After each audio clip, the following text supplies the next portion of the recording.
crowded room of workers sat mesmerized. Despite a full day of labor, they delayed heading home that evening. They all were there for the same reason: to hear the words of the eloquent, well-dressed man who was speaking. He, like them, had left their beloved island home of Cuba and had spent years in the United States, yearning to go back.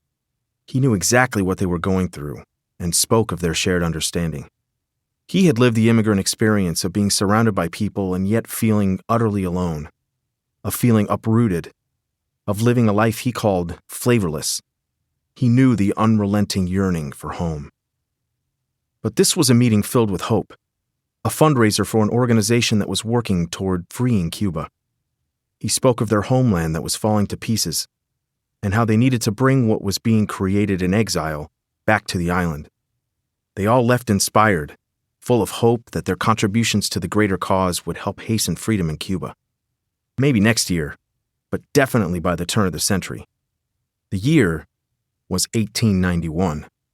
That man was a poet named José Martí, and there's no way to truly understand the Cuban exiles in Miami who suffered the same experience decades later without understanding a bit about his story first.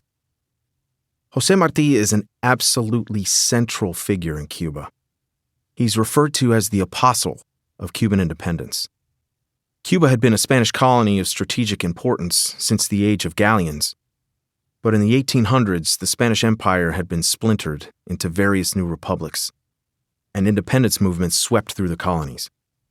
Cuba had fought 2 separate wars of liberation against Spain, and Martí's efforts were in support of a third, and hopefully decisive, war of independence.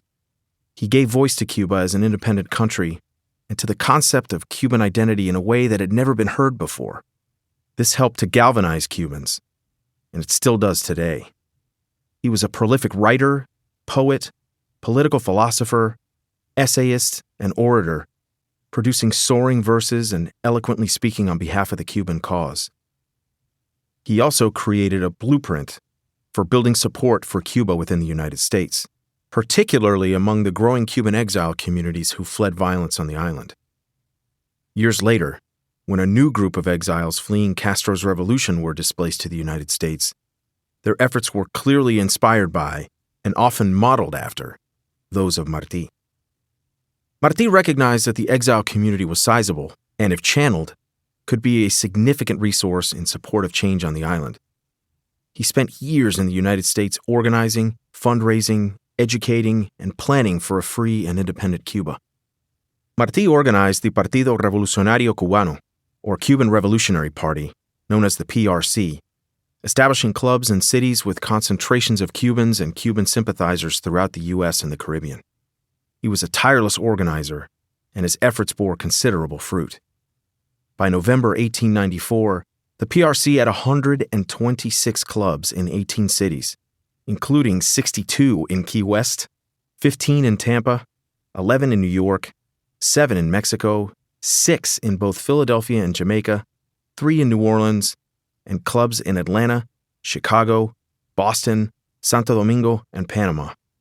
One of the key purposes of these clubs was to raise funds for what he and many others saw as an inevitable and justified war for Cuban independence. Martí penned a document that encapsulated the guiding principles of the effort to free Cuba. Called the Montecristi Manifesto, as it was signed in Montecristi, Dominican Republic, it explained the current situation in the sweeping prose Martí is known for.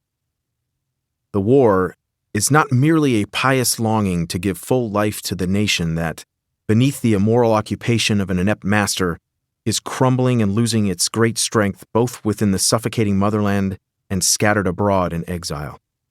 The War of Independence in Cuba is a far-reaching human event and a timely service to the stability and just interaction of the American nations and to the still unsteady equilibrium of the world.